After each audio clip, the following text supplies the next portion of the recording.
Sana hindi one-sided ang ating persecution. Ano? Nung isang araw, sabi ni Cayetano na ganon, it is useless. It is useless to argue a legal point with a non-lawyer. So ang tanong, si Robin Padilla ba ay useless? Kasi it is very difficult to argue with a non-lawyer. And si Attorney Luistro, si Congressman Jinky Luistro, she is trying to explain her side of the story. Pero ayaw itong payagan ni Robin Padilla. I was interrupted. Sa isang interview ni Senator Tulfo, sabi niya gano'n, bawas-bawasan yung pag-lecture. Kaso kung lecturean mo pa ng Law 101, parang napapalayo.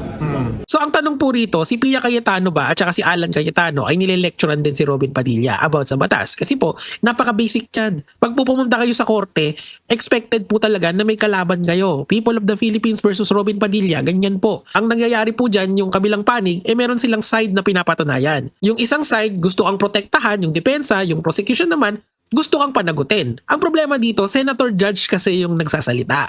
Kung hindi niya alam yung basic ng batas, dapat lecturean tong tao na to.